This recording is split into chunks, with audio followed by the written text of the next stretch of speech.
Here. Jans, Here. Jones, not here. Key, Here. Malbeck, Here. Massey, not here. Ringham, Here. Great. So Massey and Jones are the only two absent. I actually don't have the agenda in front of me, so what is the? Oh, thank you very much. there you go. Do you have any minutes to review? I didn't see that on the agenda. No, I didn't have those prepared. so Okay. There'll be next Next time. time. When next time will be is something to be That's decided. one of the things we talked about. Okay, so public comments, do we have anyone online? Nobody's online. Nobody's online and nobody's here. Okay, so why don't we move on to item 1, and that is to review and approve the rail committee meeting calendar. Can we get a brief summary of Sure. that? At its October meeting, the city council approved some modifications to the rail committee meeting schedule, shifting from meeting bi-monthly every other month to once quarterly. The actual dates for those meetings were not set at that time, but the council wanted to trim down the number of meetings, so we'll be meeting 4 times a year. And so I have a suggestion for you to consider. We typically we have been meeting on the first Tuesday of every even month. We can meet the first Tuesday of the third month. So meaning that would be March, June, September, and December. So 2 of the meetings would be on our regular calendar, as they have been historically in June and in December. And the other 2 meetings would be basically months 3 and month 9. Same time, same location.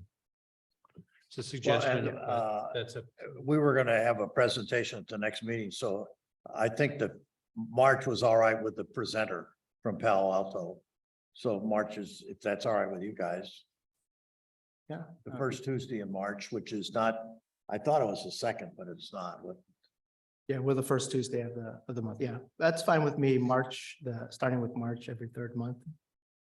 I don't know if anyone else. Proposition sounds fine to me. So moved. Okay. Second. Second. Oh, it's okay. Second is Jim. All in favor? That's required for a Aye. second. Uh, Aye. Any no's or abstentions? Okay, passes, motion passes unanimously. And to think that was going to take 15 minutes. In-person meetings, yes, so the governor indicated that state of emergency that we have been in for the last couple years or so is being removed, effective in February. And so you should have all received a letter from our city clerk with regards to in-person meeting. And so with the removal of the state of emergency, we kind of fall back to the previous Brown Act stuff, wherein the meeting body has to meet in person. And so the council has that requirement that boards, commissions, council, et cetera, will be meeting in person. If there are certain exceptions that allow for meeting virtually, but there's a whole bunch of stipulations around it, which were enumerated in the letter that was transmitted. And that includes whether I need to you have to notice the location. If you are acting, if you are remote, you have to be on video and audio, as well as identify anybody who might be there with you. And those are under I'll call it the special circumstances. Previously, the way that it worked was if you are located someplace else, not under the exigent circumstances, you're meeting in a public location, the public is invited to be at that location with you and having the meeting noticed at that location as well. So if you're doing it from home, you're inviting the public into your house. So, but again, you should have received a letter from the city clerk. I think it was dated back in November. I think the 23rd. If you haven't, I'm happy to share that. I think we also attached it to the agenda as well. Are there any discussion for this item? This is, no, sorry. I didn't get one. Public still gonna be allowed to participate by Zoom if they want to? Yes. So it's just the governing body has to meet in person. But we are set up for remote access. That's me. So I can see if anyone's there. Sure. And that date is March 7th in the previous session. Not 2nd, 7th. First Tuesday. Okay, so that's not an action item. Okay, so is there any other comments or shall we move on to item 3? Okay, seeing none, let's move on to item 3, All right. Watkins Avenue safety improvements. Sure. Happy to report progress on the project. As you know, Caltrain finished up the design of the crossing improvements, the design of the quad gates. They put it out for bid. And I think it was last Thursday, Yeah, the board December met 1st. and awarded a construction contract to Granite Rock for, we'll call them the civil improvements, to put up the signal, to do the signal, the crossing modifications. There's some other work that would be done by Caltrain's signaling contractor. But the civil works have been awarded and we're anticipating that they'll be ordering equipment and materials in the next month and hopefully getting started shortly thereafter. And so, as you know, per our MOU, the improvement is supposed to be done by December of next year. And we're still on schedule for that. Is that correct? As far as I know, Okay, good. Any questions or comments? but I will say getting that project out to bid and finding a contractor to do it is a step in the right direction. Definitely is. Is this paid for entirely by the town or is Caltrain paying for part of it?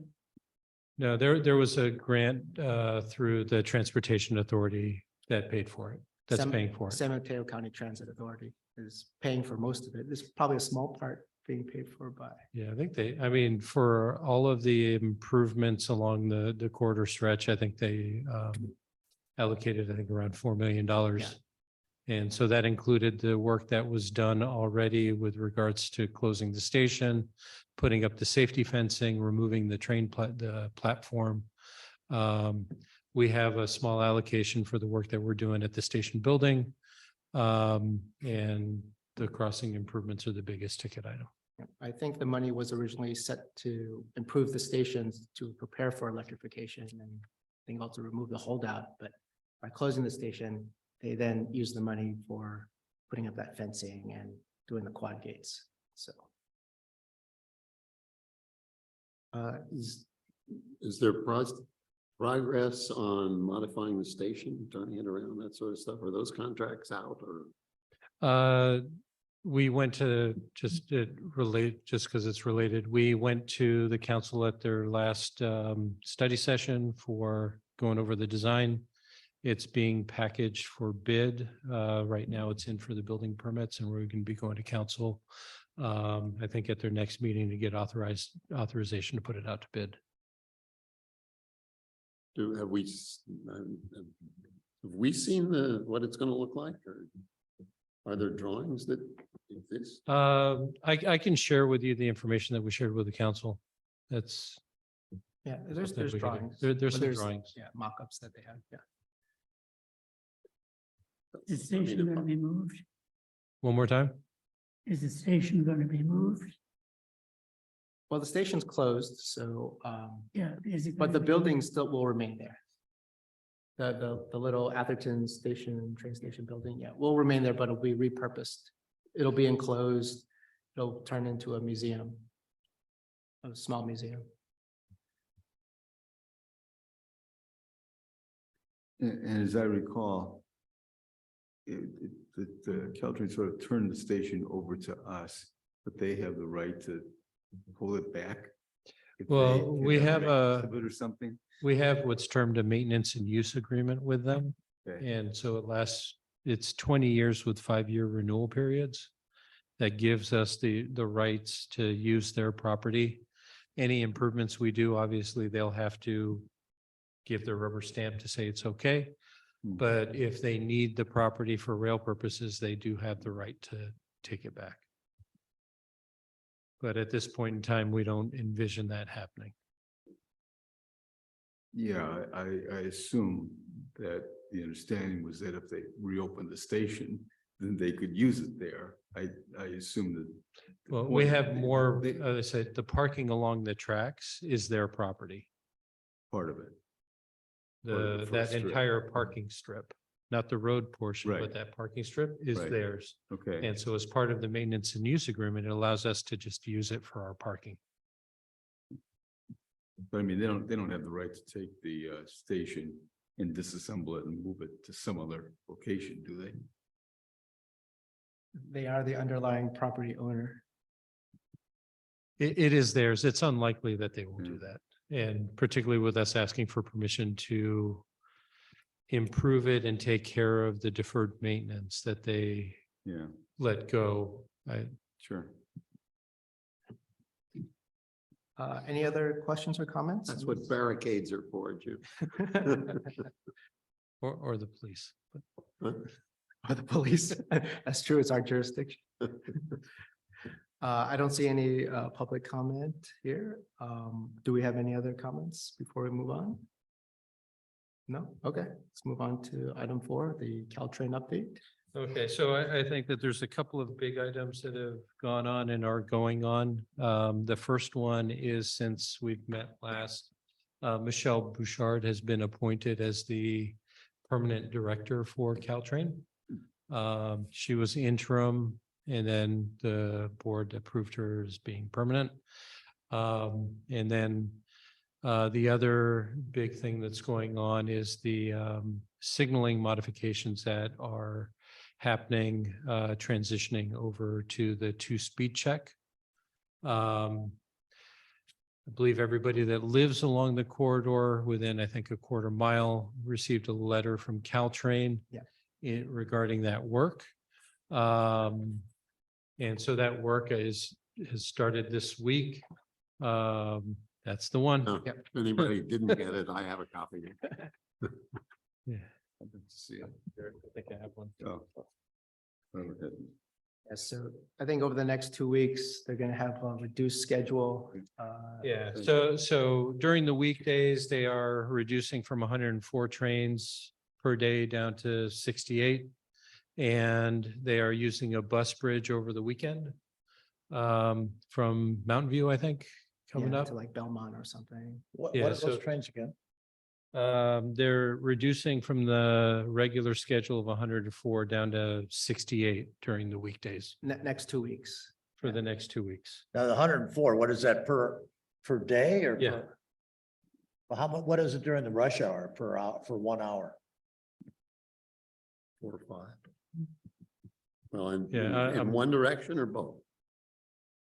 Well, I think this is both directions is the. No, I drop down. understand, but to answer his question about the rush hour, I mean, I live right there. I don't Yeah. exactly count them, but you know, if it's 7 to 9, there are probably 5 trains in each direction, maybe 6. They go by pretty often. Although I would expect the reduction to be more, they'll stop earlier in the evening and maybe spread things out more. Yeah, I mean, the during the day. schedules are available online for those that are interested. If you want, I can shoot you what the schedule is. Well, but- I think, well, when I do my presentation, I want to start off with a number of trains. So we need to get a ballpark, how many trains on the Caltrains of the 104 in 1 hour during the peak. And because we know the high-speed rail, there's 4 trains an hour. But I'm not sure it's either, Jack, you know if it's one way or both ways? Do you remember?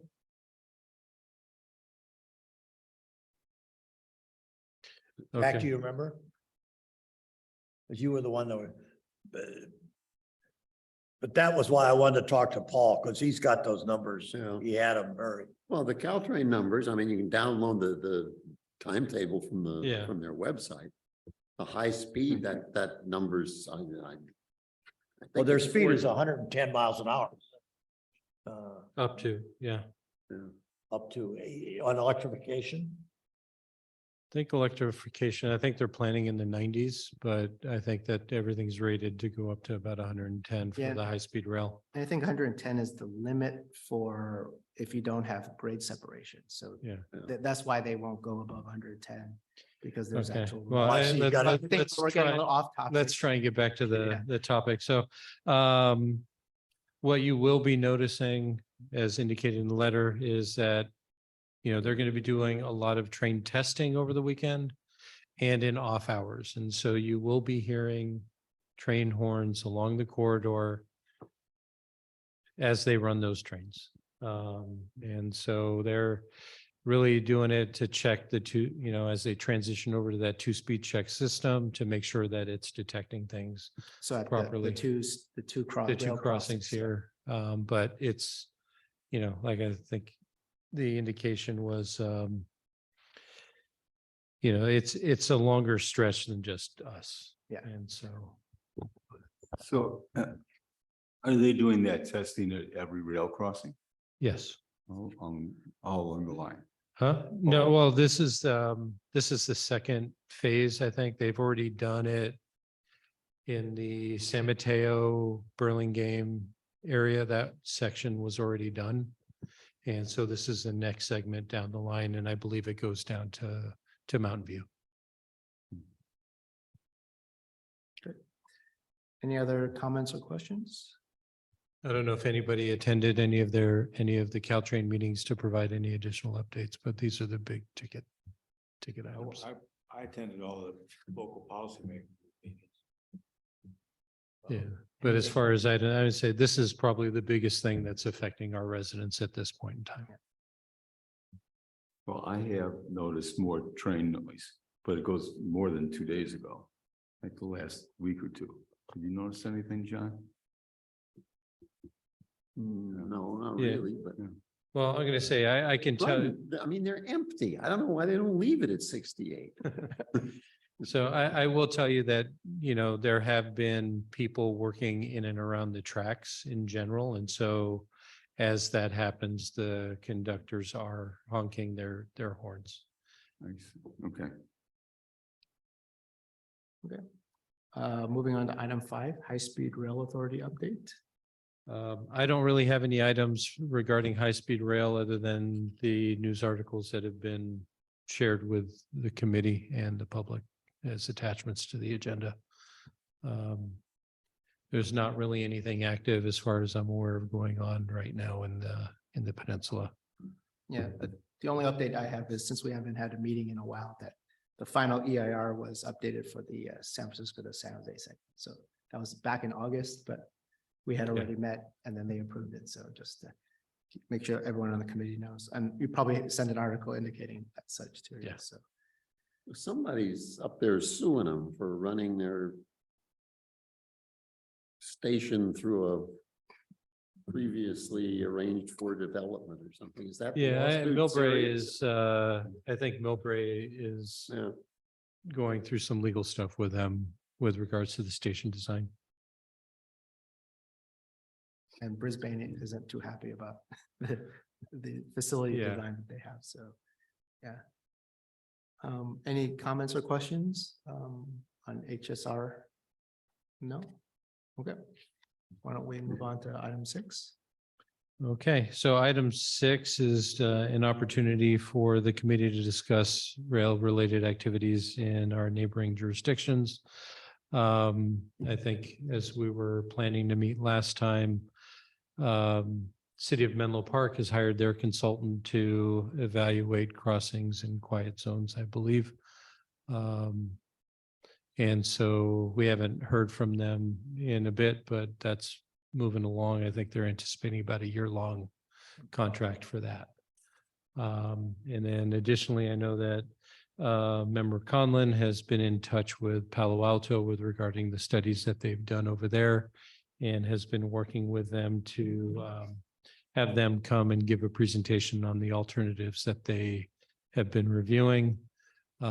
He passed on some slides that he can run through if he wants. But before we do that, I don't know if there's any other updates on neighboring jurisdictions. Sure. You saw the article, Redwood City approved the transit district, so they're gonna totally redesign their downtown around a new station, move it north a little bit, grade separate everything. And it'll be years, don't worry, it's not gonna happen anytime soon, but they just approved the transit district in order to move things along a bit quicker, as quickly as those things go.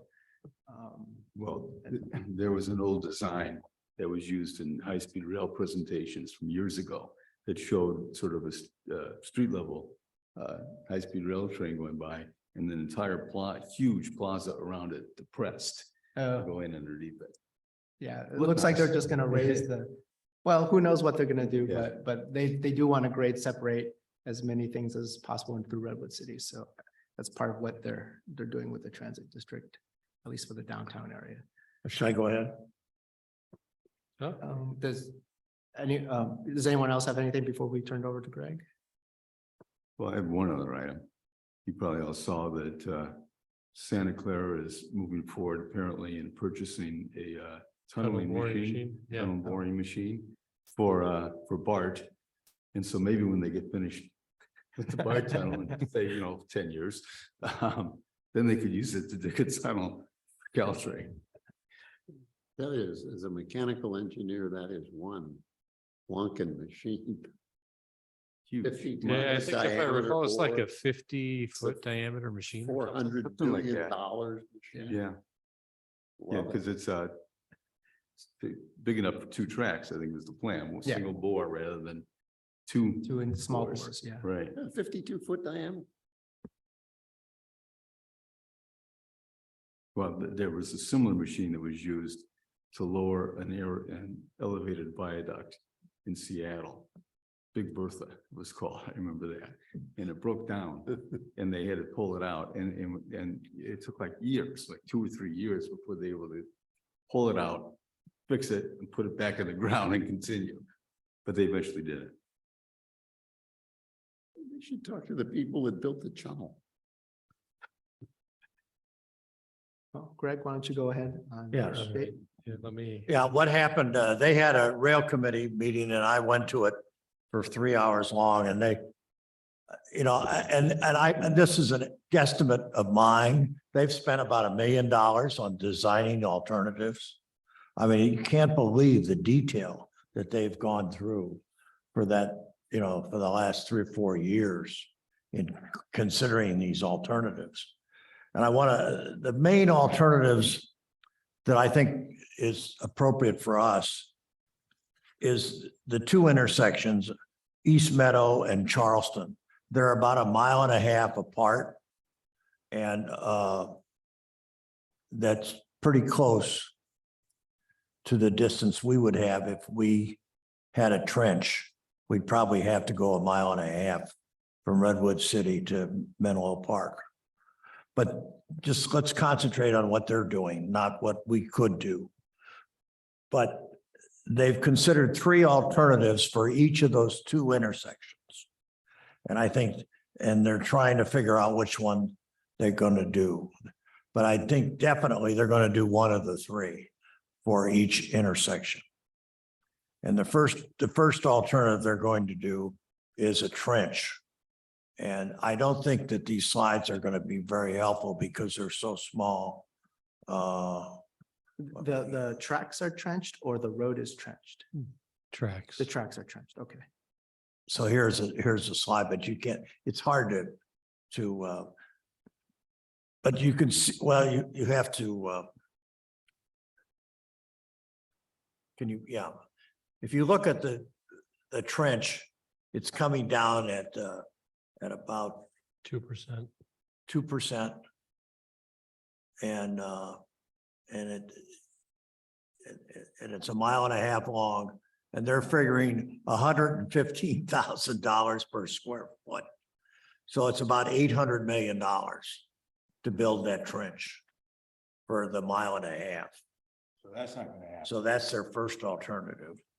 The second one is a hybrid where they raise the tracks 1% and lower the street 5%. And I think that is the one that, well, I shouldn't say which one they're preferring, but I think the hybrid or the underpass, here, let's see if I can get the underpass.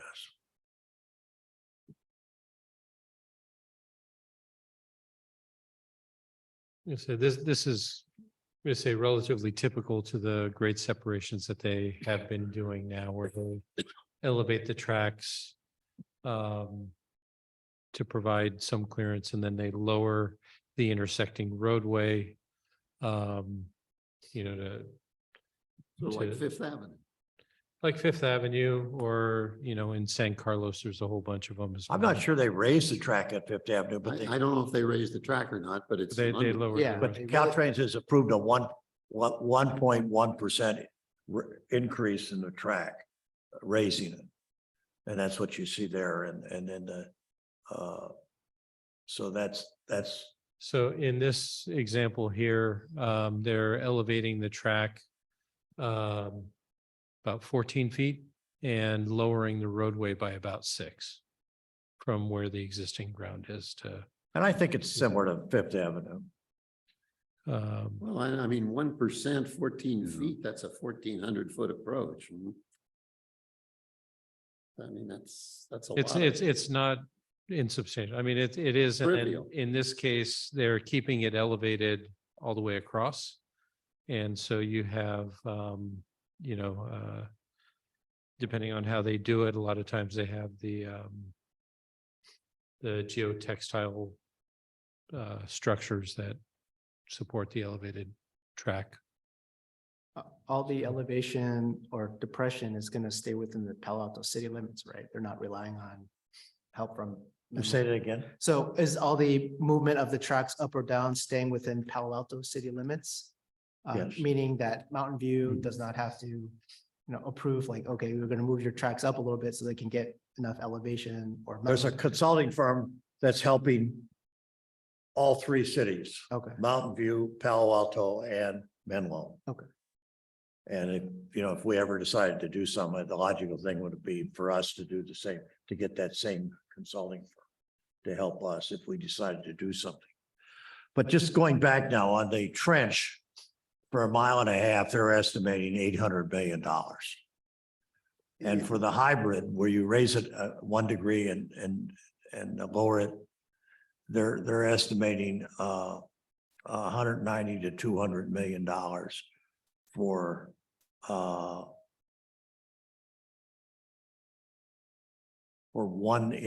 it's got to be one intersection. And in the underpass, they're saying 340 to 450 million. So the ballpark is for 2 intersections, it'd be about 400 million. And they got 350 million from Santa Clara in the sales tax. So they've got, you know, a ballpark number that they're working with. yeah, I think that money though has to be shared among the 3 jurisdictions, Sunnyvale, Mountain View and Palo Alto, unless they Well, they all I- agreed to give it to Palo Alto, but that might be tough. But I'll go back to the next meeting and just to get more clarification. And on March 7th, the guy that's the senior engineer at Palo Alto will come in and go through each of these in detail and answer your questions in more detail. So I'm just trying to get a ballpark. I was mainly concerned with the cost rather than and I think the ballpark is Yeah. 350 to 450 million for the underpass. One of the. Well, Greg, can I get clarification? You're saying the hybrid solution is 400 million for Yes. 2 intersections, Yes. Charleston and Meadow? Well, it says 190 to 200 million for each. Well, I'm not sure Okay. whether that's each or not. The hybrid should be cheaper than the underpass. In the trench? Well, the trench is going to be the Boy. most expensive option. Which? The trench is more going to be the expensive. most expensive. I said, since I'm not familiar with what they're doing, I defer to having them come and give a full presentation. Because they're going to be a lot more keen on the numbers and stuff than Okay. we will be. If the committee's interested, we can, arrange that. So, But the problem we're trying to solve is if the high-speed rail ever comes into existence with 4 trains an hour, and if the electrification comes into existence at, 15, I don't know how many trains per hour, with 105 per day, is that what that was? that's the current schedule, which is reduced from where it used to be, and they have their 2040 vision that has a lot more trains. But the traffic delay is just gonna be impossible. It's that simple. I mean, you won't be able to get across the tracks. It'll be shut down the way it is now. And it will be, well, there'll be a revolution that forces us to do something. And Palo Alto will have done these 2 intersections. They'll have them done. So everybody will look at those 2 intersections and say, why don't we do that for our 2 intersections? And to say, well, the main reason is it's gonna cost around 400 million. And we would get our calculator out and calculate the amount of money that we paid in sales tax over the last 30 years. Because it was 500, what number did he used to use? Our friend that Malcolm. passed on. The broker. Yeah, Malcolm Dudley is who you're. I've got those numbers buried somewhere in a file. But he said 500 million? That sales tax? Over Prop 10, A. maybe over 10 years or 20 years or something. I'm not sure. I just don't remember. I'm sorry. Greg. Well, and you gotta remember Huge that number. they've got 400 million in the bank. The Caltrains funding entity, what is the name of that entity, Robert? The JPB as 400 million, funding who? The one where we get the Watkins funding. What, Oh, that was the Transportation Authority, but now Caltrain is its own Yeah. entity. whatever, the funding comes out of a separate entity from the Caltrains first, the operation. Well, they're getting a sales tax now. There's a 1/8 cent sales tax the 3 counties are paying to fund. Yeah, Caltrain. so their funding picture is totally changing based on Yeah, that. and ridership has really decreased, so they're probably using that sales tax to keep operations going. They but- said that. Yeah, they said, Yeah. yeah. No, I said ridership is way down. There's no real projection of when that's going to come back because people aren't using mass transit right now. I do think for Palo Alto, their main challenge will be getting a plan approved through their own city council, because right now, both Mountain View and Sunnyvale have plans for their crossings of their rail crossings. And they're gonna put that in front of the county earlier than Palo Alto will. And once those get funded, I don't know, will there be any money left for Palo Alto? That's a question, it's never really been decided how this sales tax money is going to be allocated, just that there's going to be 350 so million for the 3 cities to do. Well, I think within a year, they'll be in a position to go. Yeah. Now, whether they have the money is something else, Yeah, but they'll have all the engineering done. okay. And I think that's a big investment. Yeah. So, Okay, and on March 7th, the guy that's gonna make the presentation, he has complete information and he can answer any question that you have. okay, why don't we schedule them for the March meeting then? Yeah. We'll March schedule them 7th. for the March meeting. Yeah. Is he from the consulting firm? No, No. he's an in-house Yeah. engineer Palo with Alto with staff. the city. Okay. But he's gonna try and get her to come in, a consultant, I think, whether she comes or not, because it'll be a freebie. They're paying her, so we're not. Yeah. So it'd be a freebie for us. But she may want to do that, just with the opportunity to possibly, we would hire them if we ever decided to do anything. Thank you, Greg. Mhm. When you start digging trench tunnels underneath and raising tracks, can the railroad keep operating through all that? Yes, Well, typically what they'll do is they'll build a temporary track adjacent to where the work is, because if they're planning to keep the tracks where they are for the new ones, they have to move the train over so that they can build in the existing footprint. And so that's something to keep in mind, that there are construction impacts to doing these things. And the Sounds construction, like my house. Well, maybe they could move it the other way. Yeah. Willie Mae's house. I don't. Huh? the additional. Well, you're on the other side of the street. What? You're on the other side of the street. Well, yeah, but if it, well, never mind. This is all. But yes, no, I'm gonna say typically what they'll do is, I think even in some of these, in some of the exhibits, and I believe that the person from Palo Alto to give the presentation, they can give an outline of what that construction activity looks like. It should be interesting. I look forward to it. And they did do a tunnel all the way. So it, and they've got the slides that show a 2-tube tunnel for the entire width of Palo Alto. And I don't remember what the costs were, but that the guy that will be here will have that number. But it's a big number, obviously. Probably 2 billion or 3 billion, somewhere in that ballpark. But maybe not, maybe more. Did they analyze going under San Francisco Creek or? Well, I think they dealt with that. I'm not sure how they did it. Yeah. But that is the fourth intersection. You know, the three they're working on is Charleston, Meadows and Churchill. But at Churchill, I think one of the alternatives is to shut it down. And the other is a partial underpass, whatever that means. But they're doing that last, so they're concentrating on Charleston, Meadow, the two of those. So that's how they. Okay, thank you, Greg. All right, well, the next meeting, they'll have a lot more detail and I'll have some questions on the traffic by then too. I'll work with Robert on trying to figure out how bad the traffic's gonna be. If they go back to where they were, or what they planned, because I know it's going down now, but it's gotta go back up. If not, the freeways are just gonna be so crowded. I mean, if that traffic doesn't come back, I mean, the 101 is just gonna be unmovable. But I don't know, The maybe, gate downtime now is pretty short.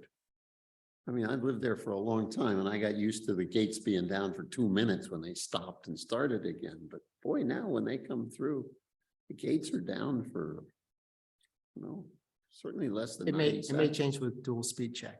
Pardon? It may change with dual speed check. It's not Well, as sure, precise. but I mean, I got stuck at one the other night. I just pulled out of my street and the gates came down and I thought, oh no. Bingo, they were up again. no, it's around 20 seconds.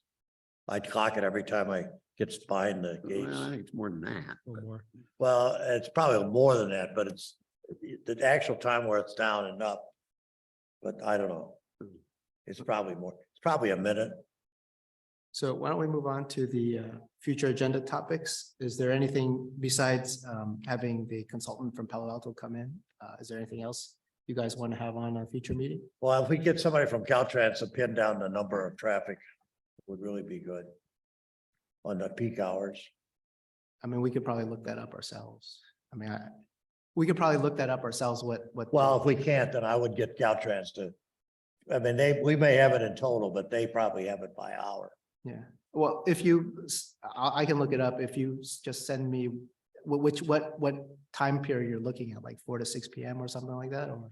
Well, whatever the peak is, I assume it's 4:30 to 7 o'clock.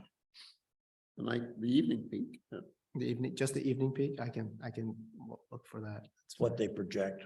What they project or what they're doing right now. Well, what they're doing now is so distorted because of Yeah, but what they project can be, oh, thank you, Bob. well, we won't see this gentleman again. His Oh, term, yes, he's termed out. but he's welcome to come to our March meeting. Congratulations. Okay. Okay. Okay, no other future agenda topics then? Okay. I think our entire agenda could be taken up with this presentation. Yeah, I think Yeah. it'll be a, So the next meeting will be first Tuesday in March. That will be, let me. if I can take a March look. 7th. Yeah, the seventh, that's correct. Any motion to adjourn? So moved. Oh, well, first and second. Okay, all in favor? Aye, okay. See you guys in March.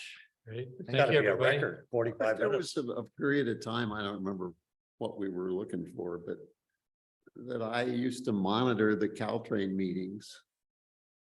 I don't do that anymore. Would it be helpful to you if I did? Yeah, I think it would be. Yeah. Because Jack and I and Paul used to go